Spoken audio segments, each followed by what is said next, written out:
কেন আমাকে পাগল করতে আসো? শুধু শুধু নিজের কষ্ট ডেকে আনো। যদি সেই কষ্টের কারণ আপনি হন, তবে তা আমি হাসতে হাসতে গ্রহণ করব। আপনি কি করে জানতে পেরেছিলেন স্টিভ আমার জাস্ট ফ্রেন্ড? প্রথম তো বিশ্বাস করলেন না। কিছু জিনিস গোপনে সুন্দর। ওয়াজিদ কথা শেষে রিধির ঘাড়ে আবারও চুমু খেলো। রিধি মোচামুচি করে সরে যেতে চাইলো, তবে ওয়াজিদের শক্ত বাঁধন হতে নিজেকে ছাড়াতে পারলো না। যা দেখে ওয়াজিদ হাসলো, শব্দ করেই হাসে সে। রিধির সর্বাঙ্গ শিউরে উঠে সেই হাসিতে। ওই বাঁধন এত সহজে ভাঙা যাবে? আমি চাই না ভাঙতে। ওয়াজিদ রিধির কাঁধে আবার চুমু খেলো। রিধি এবার ফিরে ওয়াজিদকে জড়িয়ে ধরে। ওয়াজিদ বুঝতে পারে বউ তার সঙ্গ চাচ্ছে, তাই তো কথা না বাড়িয়ে বউকে কোলে তুলে সোজা রুমে চলে গেল আর একে অপরের মাঝে ডুবে গেল। রাহান আর সারার বিয়ের শপিং এর জন্যই বাড়িতে দোকানদার নিজেই সব রকম পোশাক নিয়ে এসেছে। দোকানগুলো অবশ্য মির্জাদের কর্মচারী রেখে দিয়েছে শুধু। আম্বিয়া মির্জার আদেশ কোনো মহিলা মার্কেট যেতে পারবে না। এটা অবশ্য কারোর কোনো অসুবিধা নেই, এত বছর ধরেই তো এই রীতি অনুযায়ী কাজ হয়ে আসছে। শুধু মাইশার সময়ই মাইশার জোরাজোরি করাতেই মাইশার বিয়ের শপিং মাইশা নিজে করতে চেয়েছে, তাই দেওয়া হয়েছিল। সবার জন্য সবার মোটামুটি কাপড় নেওয়া হয়েছে। গায়ে হলুদের কাপড় রাহান নিজে পাঠাবে, আর বিয়ের পোশাকও রাহান পাঠিয়ে দিয়েছে। বাকি ছিল শুধু বাড়ির মানুষজন। কাল সন্ধ্যায় গায়ে হলুদ। বাড়ির ঘর ঝকঝকে পরিষ্কার সাথে সুন্দর করে সাজানো হয়েছে। গায়ে হলুদের জায়গায় আগের ন্যায় বাগানটাই করেছে। বিশাল জায়গা নিয়েই তার কারণও অবশ্য রয়েছে। ছেলের গায়ে হলুদও এখানেই হবে। পরিবারে এবং বংশের ছোট মেয়ে, তাই বিশাল ধুমধাম করে আয়োজন করা হয়েছে। পাড়া প্রতিবেশী কেউই মনে হয় বাদ যায়নি। পাশের 2 এলাকায় পর্যন্ত বড় বড় মান্যগণ্য ব্যক্তিদের নিমন্ত্রণ করা হয়েছে।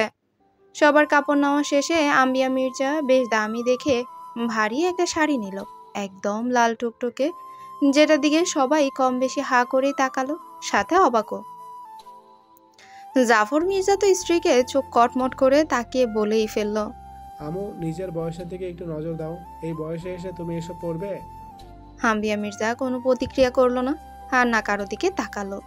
সোজা সবার পেছন চুপটি করে দাঁড়ানো প্রিয়তার দিকে তাকিয়ে ইশারায় কাছে ডাকলো। প্রিয়তা ভয় পেল, ফাঁকা একটা ঢোক গিলে আশেপাশে সবার দিকে দৃষ্টি বোলালো। সাদনানের দিকেও তাকালো, তবে সাদনান ফোনের দিকেই তাকিয়ে আছে। প্রিয়তা বোনের দিকে তাকাতে আয়না যেতে ইশারা করে। প্রিয়তা হাতে থাকা চা পাতা কালার স্লিভলেসের শাড়িটা শক্ত করে চেপে ধরে এগিয়ে এলো। আম্বিয়া মির্জা উঠে দাঁড়িয়ে নিজের হাতের শাড়িটা প্রিয়তার গায়ের উপর মেলে ধরতেই সবার বোধগম্য হলো এটা প্রিয়তার জন্যই নিয়েছে। প্রিয়তা নিজেও অবাক হলো। আম্বিয়া মির্জা সবাইকে আরো এক দফা চমকে দিয়ে প্রিয়তাকে হুকুমের স্বরে বলল, তুমি নিশ্চয়ই জানো সারার বিয়ের দিন তোমাদের একটা ছোটোখাটো অনুষ্ঠান করা হবে।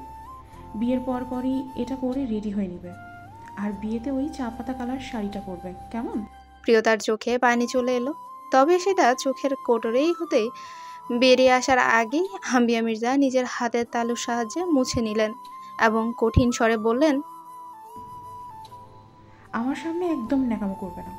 আর হ্যাঁ, 2 বোন রাতে আমার ঘরে আসবে। প্রিয়তা তৎক্ষণাৎ চোখ মুছে নিল, আর সবার মুখেই হাসি। আম্বিয়া মির্জা বরাবরই ভালো মানুষ, শুধু একটু রাগী মানুষটা।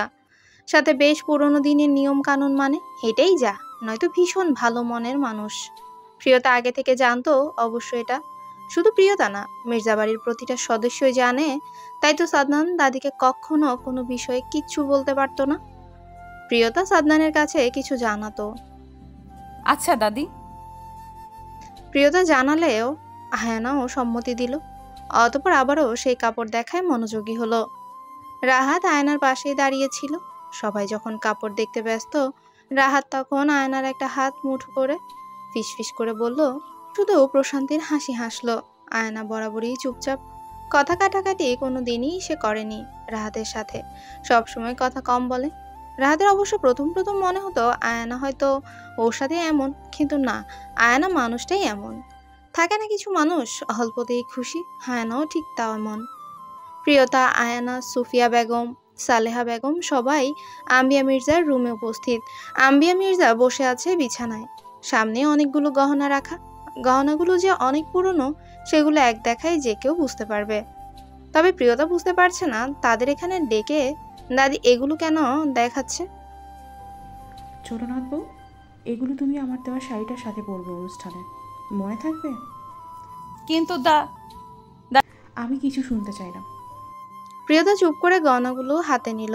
আম্বিয়া মির্জা আয়নার হাতেও সেম ডিজাইনের একটা নেকলেস, মোটা মোটা দুটো বালা আর বড় বড় একজোড়া কানের দুল, একজোড়া নুপুর, সাথে নাকের একটা বড় নথ আর কোমরের একটা বিছা দিয়ে দিল।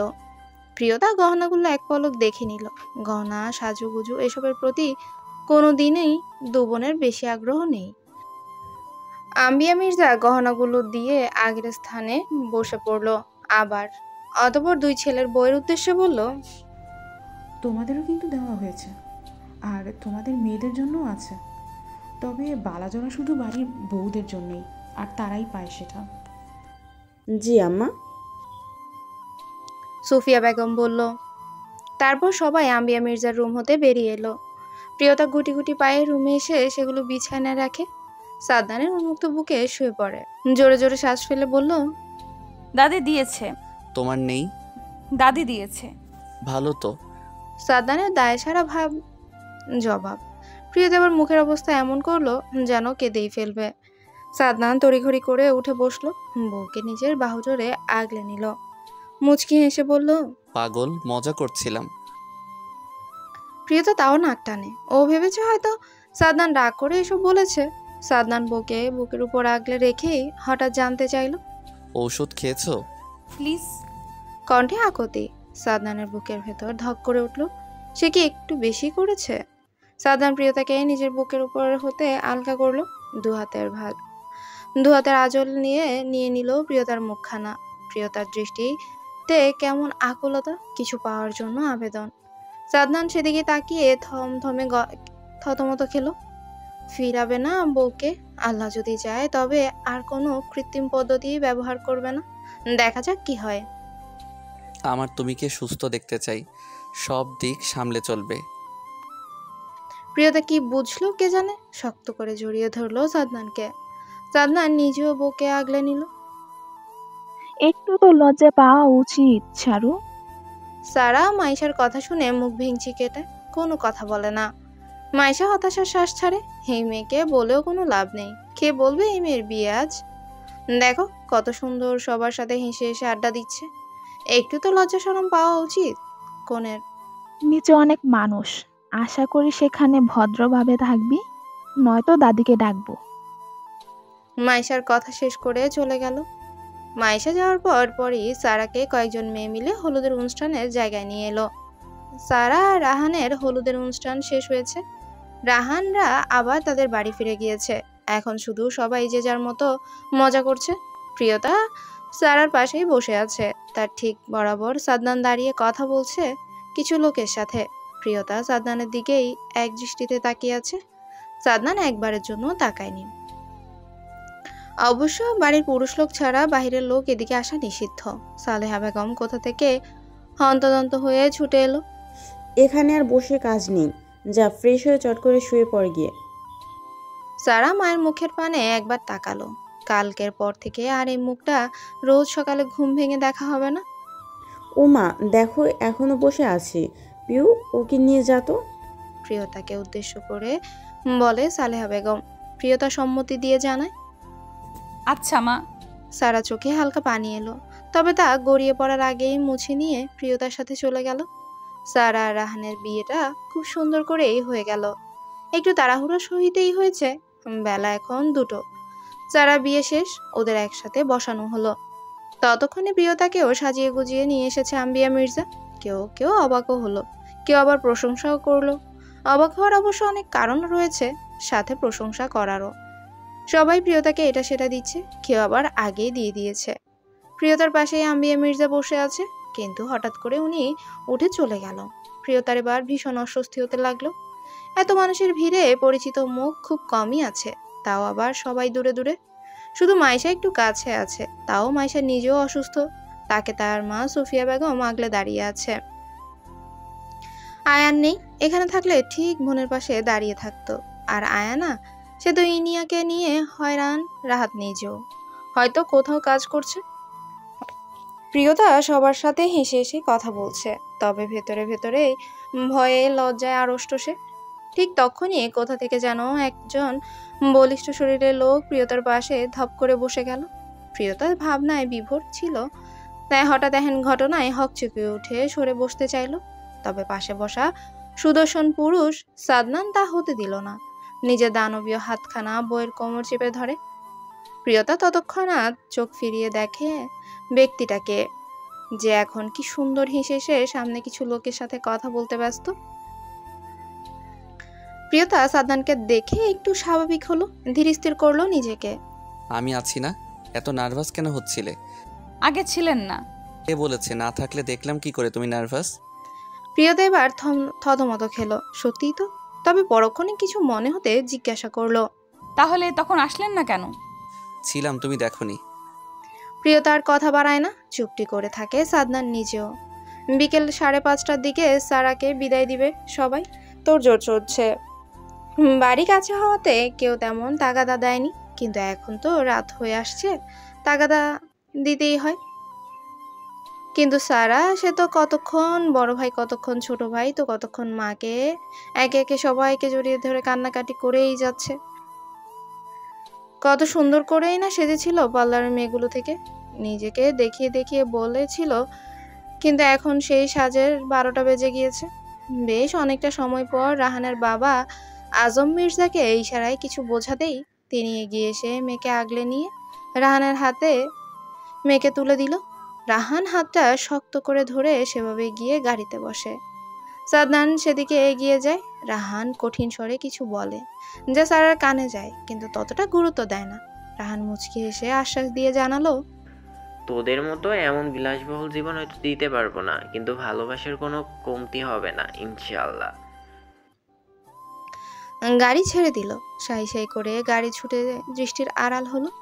সাদনানের চোখ হতে এক ফোঁটা জল গড়িয়ে পড়ল। বাড়ির প্রতিটা সদস্য কেমন চুপচাপ হয়ে গেল মুহূর্তের মধ্যেই। সালেহা বেগম ততক্ষণে কেঁদে কেটে ক্লান্ত হয়ে গেছে, চুপ করে আছেন তিনি। ওনাকে নিয়ে সুফিয়া বেগম আর প্রিয়তা ভেতরে চলে গেল। আস্তে আস্তে জায়গাটা জনমানবহীন হয়ে গেল। সারা রিধির সাথে ভিডিও কলে কথা বলছে। এই ঘন্টাখানিকক্ষণ হবে কয়েকটা মেয়ে মিলে সারাকে এখানে রেখে গিয়েছে। সারা এখন একটা স্লিভলেসের ব্লু কালার শাড়ি পরে আছে। শাড়িটা রাহানের মাই দিয়েছে। মহিলা খুব ভালো মানুষ, সারা জানে। সারা রিধির সাথে কথা বলে ফোন কাটতেই দরজায় কেউ কড়া নাড়ে। সারা মাথায় ভালো করে ঘুমটা টেনে বসে। রাহানের মা এসেছে, হাতে খাবারের থালা। সারার বুঝতে বাকি থাকে না খাবার তার জন্যই এনেছে। আজ সারাদিন নিশ্চয় কিছু খেতে পারোনি, খাবারটা চট করে খেয়ে নাও, নাকি আমি খাইয়ে দেব? রাহানের মা জানতে চাইলো। সারা সহসা একটু অবাক হলো, তবে মুখে বলল, না মা, আমি পারবো, আপনি ঘুমিয়ে পড়ুন গিয়ে, রাত অনেক হলো। বাবা কোথায়? আপনারা খেয়েছেন? পাগলি মেয়ে, সবে তো 8:30 বাজে, আমরা কেউ এখনো খাইনি। তোমার খাবারটা আরও আগে দিতাম, কিন্তু এত কাজ সব একা হাতে। না মা, কোনো সমস্যা নেই, আপনি যান, খাবার খেয়ে শুয়ে পড়ুন গিয়ে। সারার কথা শুনে তিনি মুচকি হেসে খাবারের প্লেটটা সেন্টার টেবিলে রেখে সারার মাথায় হাত বুলিয়ে দিয়ে প্রস্থান নিল। সারা দরজাটা হালকা ভিড়িয়ে এসে হাতটা ধুয়ে খেতে বসে গেল। পেটেও ভীষণ ক্ষুধা ছিল, তাই কোনো দিকে আর তাকালো না। খাওয়ার মাঝে কাশি উঠে গেল, আর ঠিক তখনই কেউ পানির গ্লাস ধরে সামনে সারাকে দেয়। সারা না দেখেই পানি নিয়ে খেয়ে নিল, কিন্তু হঠাৎ পানি খাওয়ার পর গ্লাসে রাখতে গিয়েই কিছু একটা মনে পড়তেই মাথা তুলে তাকায়। দেখা মিলে স্বামী নামক ব্যক্তিটার। রাহান বউয়ের দিকে তাকিয়ে মুচকে হাসছে। সারা লজ্জা পেল, মুখ ফিরে উঠে যেতে নিলেই রাহান হাত ধরে আটকে দেয়। ভ্রু কুঁচকে প্রশ্ন করে, খাবার ফেলে কোথায় যাচ্ছ? আমার খাওয়া শেষ। আচ্ছা, কিন্তু আমার খাওয়া শেষ হয়নি, বসো, আমাকে খাইয়ে দাও। সারা চমকে উঠল, হাতটা মোচড়ামুচড়ি করে ছাড়ানোর চেষ্টা করে বলল, আপনি বসুন, আমি খাবার নিয়ে আসছি। আনতে হবে না, তোমার হাতটাতেই খাইয়ে দাও। সারা আর কোনো বাক্য প্রয়োগ করলো না, সেভাবে বসে খাবার থালা হাতে খাবার নিয়ে রাহানকে খাইয়ে দিল। রাহানও তৃপ্তি করে খেলো, সাথে খাওয়ার ফাঁকে ফাঁকে সারার হাতে কামড়ও দিল। আর নিজের দানবীয় হাতের বেহায়া স্পর্শ তো আছেই। সারা দাঁতে দাঁত চেপে সহ্য করে, তবে একটা অন্যরকম ভালো লাগাও কাজ করেছে মেয়েটার দেহ মন জুড়ে। খাবার শেষে একটু থালা রেখে নিজ হাত ধুয়ে রাহানের মুখ মুছিয়ে পানিও খাইয়ে দিল। রাহান পুরোটা সময় বইয়ের দিকেই তাকিয়ে রয়। বিছানায় ফেলে রাখা গোলাপের পাপড়ি হাতেই সারার উপর সেগুলো ছুঁড়ে ফেলে। সারা তবুও ফিরে তাকায় না। যে মেয়েটা কাল অব্দি লজ্জা পাচ্ছিল না, আর আজ এখন এসে লজ্জায় বারংবার আড়ষ্ট হচ্ছে। সারা নিজের চুল খুলে সেগুলো সুন্দর করে আঁচড়ে বেনুনি করে। রাহান ততক্ষণে বইয়ের একদম নিকটে এসে দাঁড়ায়। সারা মিররে দেখলো, কিন্তু তবুও কোনো প্রতিক্রিয়া করে না। ভেতরে ভেতরে ঠিকই অস্বস্তি বোধ করে। গলার নিচে নাকের ডগায় ঘাম চিকচিক করছে। রাহান সবটাই অবলোকন করলো। আলগোছে নিজের দুহাত সারার বাহুর উপর রেখে নিচের দিকে ফেরালো। সারা চোখ বন্ধ করে নিল। রাহান হাসলো। এই মেয়ে ফোনে কি ফরফর করেই না কথা বলতো, আর এখন দেখো লজ্জায় তাকাচ্ছেও না। ঘুমিয়ে পড়বে? সারার কি হলো কে জানে, শক্ত করে জড়িয়ে ধরলো রাহানকে। রাহান যেন নিজের উত্তর পেয়ে গেল। এতদিনের জমানো ভালোবাসা সব দিয়ে বউকে উজাড় করে ভালোবাসলো। প্রিয়তা নিজের হাতের প্রেগনেন্সি কিটের দিকে এক দৃষ্টিতেই তাকিয়ে আছে। বাম চোখের পানি টলমল করছে, কিন্তু দৃষ্টি তার অনড়। ঠোঁট দুটো তিত্তির করে কাঁপছে। কোনো রকম ওয়াশরুমের দরজা খুলে বেরিয়ে এসে হাতের যন্ত্রটা ড্রেসিং টেবিলের উপর রেখে বিছানায় বসে পড়লো। আলতো করে নিজের ডান হাতটা পেটে ছোঁয়াতেই টুপ করে এক ফোঁটা পানি গড়িয়ে পড়লো চক্ষু হতে। অতঃপর কিছু বিড়বিড় করতে করতে বিছানায় শুয়ে ঘুমের দেশে তলিয়ে গেল। রাত তখন প্রায় 10:30টার মতো বাজে। সাদনান মাত্রই রুমে এলো। হাতের ঘড়ি খুলে ড্রেসিং টেবিলের উপর রাখে। গায়ের ঘামে ভেজা জবজবে সফেদ রঙের পাঞ্জাবি গা হতে একটানে খুলে সোফায় রাখে। দৃষ্টি তার বইয়ের দিকে, যে এখন দু হাতের কোণে ভাঁজ করে ঘুমিয়ে আছে। সাদনান সেদিকে কতক্ষণ তাকিয়ে থেকে ব্যালকনি হতে টাওয়াল নিয়ে ওয়াশরুমে চলে গেল। ফ্রেশ হয়ে প্রায় আধা ঘন্টা পর বেরিয়ে এলো একটা হালকা গোলাপি রঙের টাওয়াল পেঁচিয়ে। বাম হাত কোমরে রেখে ডান হাত দিয়ে মাথার চুলগুলো ঝেড়ে নিচ্ছে। সাদনান এগিয়ে গিয়ে ড্রেসিং টেবিলের সামনে দাঁড়াতেই চোখে পড়লো ঘন্টাখানেক আগে রাখা প্রিয়তা সেই যন্ত্রটা, যেটাই স্পষ্ট লাল দুটো দাগ জ্বলজ্বল করছে। সাদনান কাঁপা কাঁপা হাতে সেটা নিজের হাতে নিল। চোখ দুটো লাল হয়ে গেছে ইতিমধ্যে। সাদনান নিঃশব্দে সেটা আগের স্থানে রেখে দিল। ড্রেস চেঞ্জ করে বউয়ের পাশে শুয়ে বউকে শক্ত করে জড়িয়ে ধরলো। প্রিয়তা হালকা কেঁপে উঠল, তবে নিদ্রা ছোটে না। নড়জোড়ে আবারও ঘুমিয়ে গেল। সাদনান আবারও বউয়ের কপালে চুমু খেলো, আর অমনি প্রিয়তা ধপ করে চোখ খুলে ফেলে। সাদনানকে নিজের পাশে দেখে ছাড়িয়ে উঠে বসলো। সাদনান নিজেও উঠে বসে। সে অপলক বউয়ের ছোট্ট গোল গোল মুখখানার দিকে তাকিয়ে রইল, যে চোখ দুটোই তার জন্য অভিমান স্পষ্ট। এই অভিমান সে কবে শেষ করতে পারবে? কবে ভাঙাতে পারবে এই অভিমানের পাহাড়? তাড়াতাড়ি ফিরলেন? কাজ শেষ। প্রিয়তা মুখটা আরো ছোট্ট হয়ে গেল। কাজ শেষ হয়েছে তাই তাড়াতাড়ি ফিরে এসেছে। লোকটা কেন অন্য কিছু বলল না? চাইলেই তো অন্য কিছু বলতে পারতো। প্রিয়তা বেশি কিছু আর ভাবলো না। নুয়ে রাখা মাথাটা উঁচু করে জানতে চাইলো, খাবার? খেয়ে এসছি। সাদনানের ছোট জবাব। প্রিয়তা নিজেও ছোট্ট করে বলল, ও। অতঃপর ড্রেসিং টেবিলের উপর দৃষ্টি যেতেই দেখলো যন্ত্রটা সেভাবেই পড়ে আছে, যেভাবে সে রেখে এসেছিল। যা দেখে মনটা দ্বিগুণ খারাপ হলো। লোকটা এত অমনোযোগী কেন?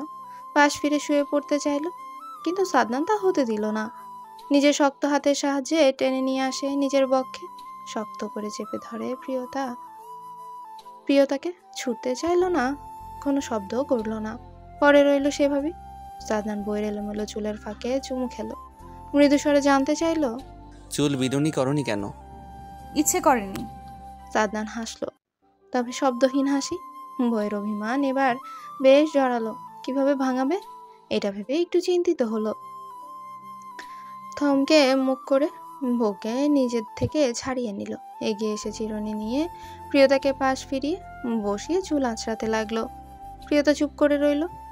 সাদনানের একটু কষ্ট হলো লম্বা চুলগুলো বিছানায় বসে আঁচড়াতে, তবে শেষমেশ সফল হলো। লম্বা একটা বেনুনি করে দিল। চিরুনি ঢিল ছুঁড়ে ড্রেসিং টেবিলের উপর রেখে বউকে পেছন থেকে জড়িয়েও ধরলো। প্রিয়তা তখনও চুপ করে রইল, তবে ভেতরে ভেতরে ঠিকই ভেঙে গড়িয়ে এলো। রোজকার ন্যায় শরীরে মৃদু কম্পন হলো, তবে শক্ত হয়ে বসে থাকে। সাদান সবটা অনুভব করতে পারলো।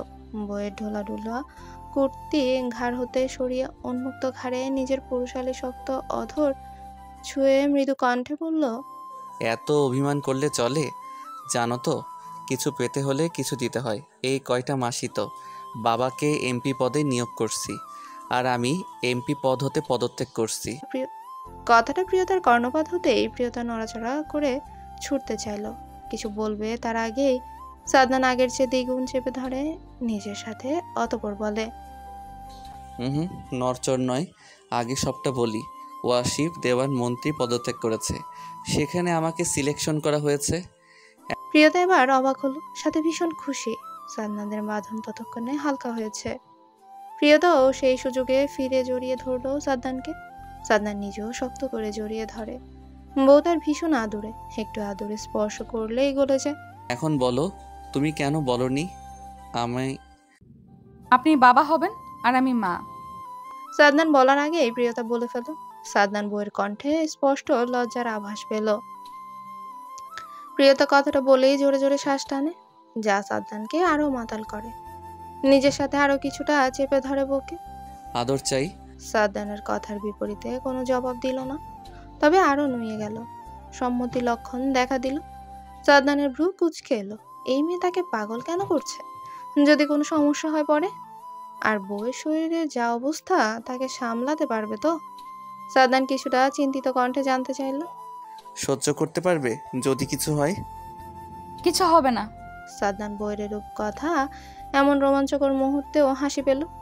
যার একটু গভীর স্পর্শে বারবার মেয়ে মূর্ছা যায়, সেই মেয়ে কি বলছে হয়তো নিজেও জানে না। সাদনান বউয়ের আবদার পূর্ণ করলো, তবে যতটা করলো কোনো সমস্যা হবে না ঠিক ততটাই। সারা আর প্রিয়তার অনার্স দ্বিতীয় বর্ষের ইয়ার ফাইনাল পরীক্ষা চলছে। প্রিয়তার এখন ভরা পেট, 9 মাস চলছে। যে কোনো সময় যা কিছু হতে পারে, ডক্টর বলেছে। আজ শেষ পরীক্ষা। প্রিয়তা পরীক্ষার হল থেকে বেরিয়ে এলো। শরীরটা ভীষণ খারাপ লাগছে, সাথে হালকা পেটে ব্যথাও অনুভব করছে, তবে বিষয়টা পাত্তা দিল না। পরীক্ষাগুলো সহি সালামতে দিতে পেরেছে, এতেই খুশি। সারা প্রিয়তা ভার্সিটির ভবন হতে বেরিয়ে এলো। আজ তাদের হলে কবির স্যার ছিল, ভীষণ সাহায্য করেছে প্রিয়তাকে। যতই হোক প্রথম অনুভূতি, প্রথম ভালোবাসা হোক না একতরফা, তবুও তো ভালোবাসা। যদিও এখন কবিরের সবটা জুড়েই তার বউ আর ছেলে। প্রিয়তা মাঠের মাঝখানে এসে হঠাৎ মাথাটা চক্কর দিয়ে ওঠে। পড়ে যেতে নিলে সারা নিজের হাতের সব ফেলে আগলে ধরলো প্রিয়তাকে। বাইরে ওদের গাড়ি অপেক্ষা করছে। প্রিয়তা নিজেকে সামলে চোখগুলো বন্ধ করে রাখলো। ততক্ষণে অনেক মানুষ জড়সড় হয়েছে। কেউ কেউ বাতাস দিচ্ছে, তো আবার কেউ পানির বোতলে গিয়ে পানি খাইয়ে দিল। তবে প্রিয়তার শরীর সায় দিল না। তার পেটে প্রচুর ব্যথা শুরু হলো। নাক মুখ কুচকে নিয়ে সারার বাহু খামচে ধরে কোনো রকমে বলল, তাড়াতাড়ি গাড়িতে চল। সারা শুনল। এক হাতে বোরখা হিজাব পরিহিত প্রিয়তাকে আগলে আরেক হাতে প্রিয়তার ফাইল সহ নিজেরটা নিয়ে নিল। তবে গেট টপকে যাওয়ার আগে কোথা থেকে যেন সাদনান হন্তদন্ত হয়ে ছুটে এলো। এসে বউকে জাপটে জড়িয়ে ধরলো। সাথে তার নিজস্ব সিকিউরিটি তো আছেই। পাশে একটা মন্ত্রিসভা ছিল, আজ সেখানেই ছিল সে। প্রিয়তাকে না জানিয়ে রাখা তার গোপন সিকিউরিটি। তাকে 5 মিনিট আগেই ফোন দিয়ে এখানকার খবর জানিয়েছে। তখনই সাদনান ড্রাইভারকে রেখেই 10 মিনিটের রাস্তায় 4 মিনিটে চলে এসেছে হয়তো। পেছন পেছন এসেছে তার জন্য বরাদ্দকৃত সিকিউরিটির গাড়ি। সাদনান কোলে তুলে নিয়ে প্রিয়তাকে গাড়িতে বসিয়ে দিল। সারাও পাশে বসে। প্রিয়তা ততক্ষণে ব্যথায় ছটফট করছে। সাদনানের বুকের ভেতর তীব্র যন্ত্রণা হচ্ছে। সে ড্রাইভারকে তাগাদা দিতে লাগলো, মাম্মা পাপা কখন আসবে? আসবে তো সোনা, তুমি রেডি হয়ে আপু আর ভাইয়ের কাছে যাও। 3 বছর বয়সে পা দেওয়া ছেলেটা মায়ের কথা মতো কাজ করে, রেডি হয়ে নেয় মায়ের হাতে। চেহারাটা দেখতে একদম সামনে দাঁড়ানো মায়ের কার্বন কপি, কিন্তু গায়ের রং আর শরীরের গঠন ঠিক বাবার। যেমন ফর্সা তেমনই লম্বা, বয়স 3 হলেও দেখতে 5-6 বছরের এক ছেলের মতো মনে হবে। 17 বছর বয়সী একজন কন্যা, এখন 25 বছর বয়সী প্রাপ্তবয়স্ক নারী। প্রিয়তার ছেলে প্রহরকে রেডি করে নিয়ে নিজে ওয়াশরুমে চলে গেল। হালকা ফ্রেশ হয়ে বেরিয়ে এলো। পরনে শাড়ি, পরার সব প্রয়োজনীয় জিনিস। শাড়ি তো আর ওয়াশরুমে পরা যায় না, তাই বিছানার উপর লাল পাড়ের সাদা রঙের শাড়িটা পরতে মনোযোগী হলো। শাড়ি পরা শেষে কুচিগুলো নেড়ে চেড়ে ঠিক করার চেষ্টা করলো, আর ভাবলো বাকিটা নিচে গিয়ে কাউকে দিয়ে ঠিক করে নিবে। কিন্তু সেটা আর করতে হলো না তার। আগেই একজোড়া বলিষ্ঠ দানবীয় হাত শাড়ির কুচি ঠিক করতে দেখা গেল। প্রিয়তার মুখখানা খুশিতে চকচক করে ওঠে। তবে নিচে হাঁটু গেড়ে বসে থাকা বলিষ্ঠ প্যাটানো শরীরের মানবটার দিকে দৃষ্টি যেতেই হাসি হাসি মুখটা বিষাদময় হয়ে উঠল। হাতের পেশিগুলো ঘামে ভেজা, সাথে গলায় ঘাড়ে ঘাম চিকচিক করছে। সাদনান প্রিয়তার কোনো রকম রেসপন্স না পেয়ে মাথা তুলে উপরে তাকালো। প্রিয়তার ভাবুক আর মলিন মুখ দেখে মুচকে হাসলো। প্রিয়তা সাদনানের হাসি নজরে পড়তেই দৃষ্টি এলোমেলো হয়ে ফেলে। সাদনান ইশারায় উপরের দিক ঠিক করতে বলে, প্রিয়তা তাই করে। সাদনান কুচি ঠিক করে উঠে দাঁড়িয়ে হাতের ঘড়ি খুলে ড্রেসিং টেবিলের উপর রাখতে রাখতে জানতে চাইলো, প্রহর? প্রিয়তা ততক্ষণে পাশের সেন্টার টেবিল হতে গ্লাসে পানি নিয়ে সাদনানের হাতে দিয়ে জানালো, ইনিয়াদের কাছে পাঠিয়েছি। তুমি বসো, আমি 10 মিনিটের মধ্যে রেডি হয়ে আসছি। সাদনান পানি শেষ করে গ্লাস প্রিয়তার হাতে দেয়।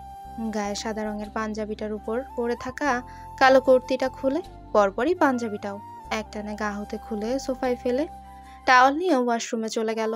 বড়মণি আসবে না? সাদনান ওয়াশরুম হতে বেরিয়ে এলে প্রশ্নটা করে প্রিয়তা। সাদনান কোনো জবাব দিল না, চুপ করে রইল।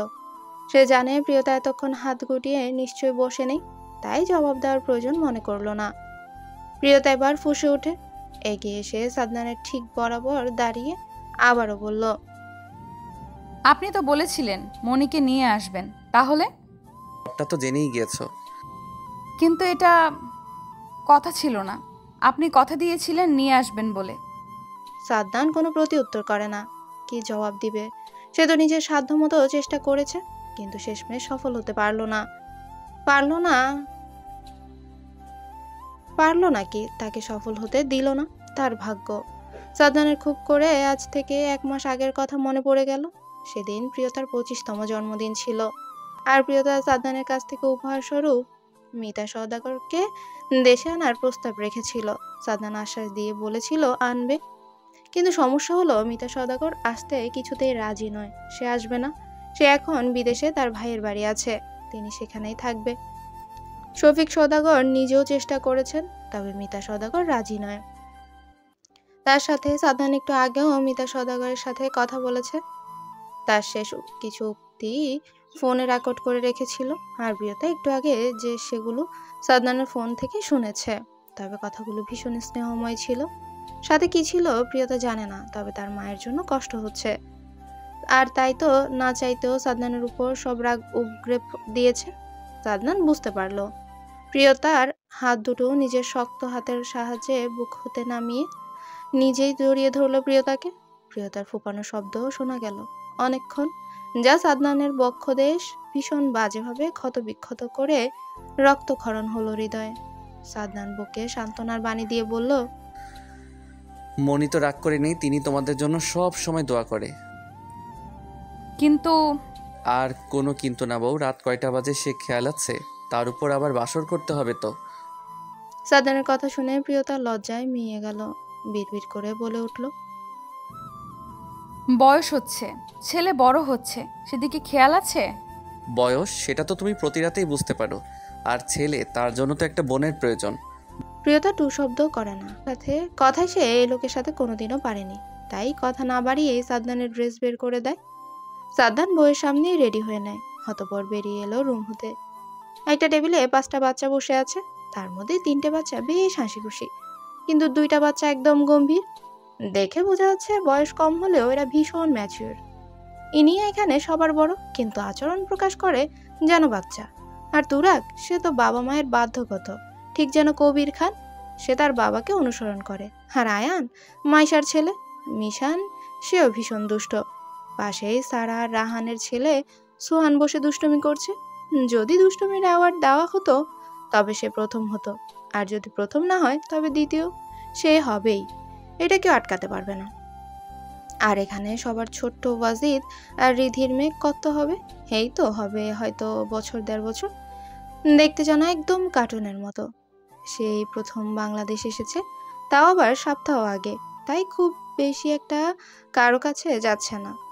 বাবার কোলেই গাপটি মেরে বসে আছে সে, তবে মাঝে মাঝে হাসছে সবার দুষ্টুমি দেখে। পাশের টেবিলে রিধি, সারা, মাইশা, তিন্নি বসে আছে।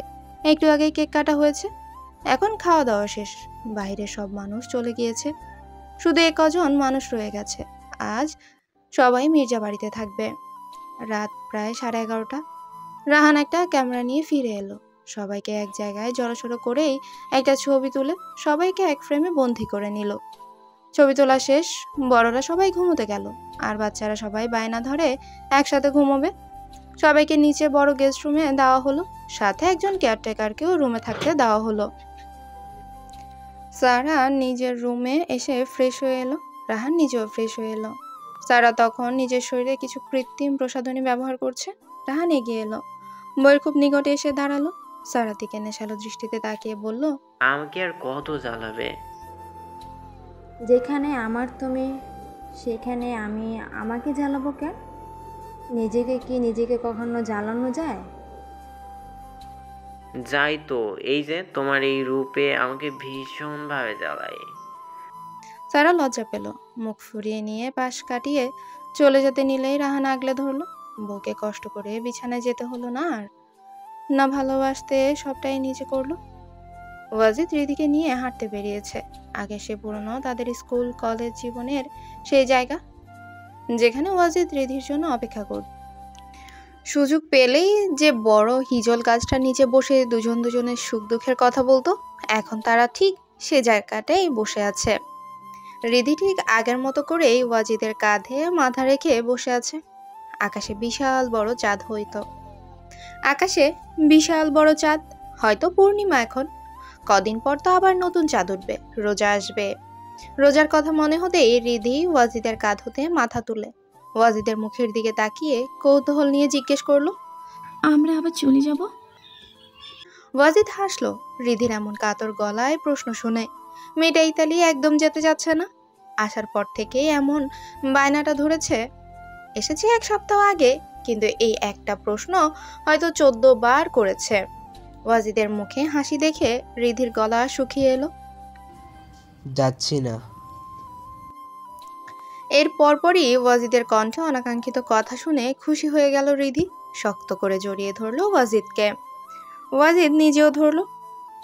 সেখানে বসে বসে নিজেদের কিছু পুরনো স্মৃতিচারণ করতে লাগলো দুজনেই। ঘুমাতে যাব না? একটু বসেন না, দেখেছেন চাঁদটা কত সুন্দর লাগছে আজ। অসহায় চোখে চাঁদের আলোয় মাইশার মুখখানার দিকে তাকিয়ে প্রশ্ন করে। মাইশা আয়ানের চুলের ভাঁজে হাত চালাতে চালাতে জবাব দিল, যা আয়ানের পছন্দ হলো না। সে বউয়ের কোমর জড়িয়ে ধরে পেটে মুখ গুজে জানালো, কথা না, ব্যক্তিগত চাঁদ ভয়ঙ্কর সুন্দর। শেষ হতেই মাইশাকে কোলে তুলে নিল। সিঁড়ি বেয়ে নিচে নিজেদের জন্য বরাদ্দকৃত রুমে চলে এলো। মাইশা লজ্জায় আয়নের বুকে মুখ গুজে রইল। তিনি কবিরের জন্য শাড়ি পরেছে। কবির সব সময় এইটুকুই চায়, তিনি তার জন্য রোজ শাড়ি পরুক। তিনি নিজেরও এখন ভালো লাগে প্রিয় মানুষটার জন্য নিজেকে সাজাতে। কার না ভালো লাগে, তিন্নিরও লাগে। কবির পাশেই বিছানায় বসে দুহাত বালিশের উপর রেখে থুতনিতে হাত ঠেকিয়ে বইয়ের দিকেই তাকিয়ে আছে। তিনি শাড়ি পরে এখন হালকা করে সেজে নিচ্ছে, যা মোটেও কবিরের পছন্দ হলো না। সে নিঃশব্দে বিছানা ছাড়লো, এগিয়ে এসে বইয়ের হাতের লিপস্টিক কেড়ে নিল। তিনি ফ্যালফ্যাল করে কবিরের দিকেই চেয়ে রইল। কবির ঝুঁকে এসে বউকে কোলে তুলে নিল, বিছানায় শুয়ে দিয়ে নিজেও তিন্নির উপর নিজের ভর ছাড়ে। গলায় মুখ গুজিয়ে নেশাক্ত কণ্ঠে জানালো, বলছি না এসব দিবে না। আমার বউ এমনি সুন্দর যা আমাকে তার প্রেমে বারবার পড়তে বাধ্য করে। তোমার হাসি আমাকে শান্তি দেয়। তোমার এই চোখ দুটি দেখলে আমার সব ক্লান্তি চলে যায়। তোমার কণ্ঠ শুনলে আমি সব কষ্ট ভুলে যাই। তখন শুধু তোমায় ভালোবাসতে মন চাই। তিনি শক্ত করে কবিরের গলা জড়িয়ে ধরে। তার আগের 18 বছর না পাওয়া সুখ নিয়ে কোনো দুঃখ নেই, কোনো আফসোস নেই, বরং তিনির মতে তখন দুঃখগুলো পেয়েছে বলেই আজ তার জীবনে এত ভালোবাসা, এত সুন্দর তার জীবন। মানুষ দুঃখ না পেলে সুখের মূল্য বুঝে না। আয়না ওয়াশরুম হতে বেরিয়ে এলো, হাতে একটা প্রেগনেন্সি কিট। শরীরটা ভীষণ দুর্বল, তাই ওটা হাত থেকে সেন্টার টেবিলে রেখে বিছানায় শুয়ে পড়লো। রাহাত গিয়েছে বাচ্চাদের দেখতে রুমে। ফিরে এসে সে আগে আয়নার দিকে তাকালো, পরপর নজর পড়ে সেন্টার টেবিলে রাখা যন্ত্রটার দিকে। এগিয়ে এসে হাতে তুলে নিল যন্ত্রটা। লাল টকটকে দুটো দাগ স্পষ্ট। রাহাত সেটা হাতে নিয়ে এগিয়ে গিয়ে বউকে পেছন থেকে জড়িয়ে ধরে, বলে, এই অনুভূতি ভাষা প্রকাশ করার মতো নয়।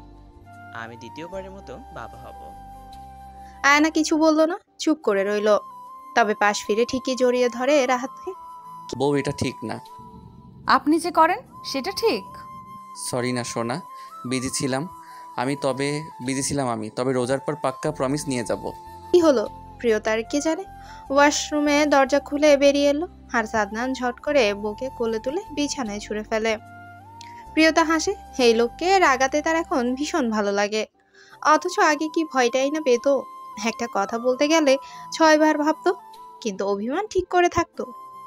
তবে এখন আর অভিমান করে না। জীবন এমনই, সব দিক দিয়ে সব পাওয়া সম্ভব নয়। এটাই প্রকৃতির নিয়ম, মেনে নিতেই হবে। প্রিয়তাও মেনে নিয়েছে। কোথায় নিয়ে যাবেন? আপাতত ভালোবাসার সমুদ্রে ঘুরতে। সুইজারল্যান্ড। সাদনান কথা শেষ আর দেরি করে না, বইয়ের অধর আঁকড়ে ধরে। প্রিয়তাও সাদনানের চুল খামচে ধরে।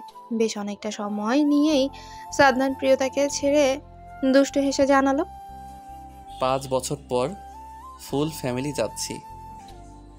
এখন ফ্যামিলি ফুল করতে সদস্য আনার জন্য মিশন শুরু করতে হবে।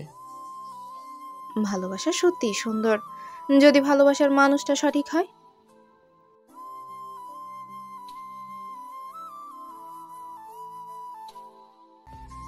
এই যে বন্ধুরা, শুনতে পাচ্ছ?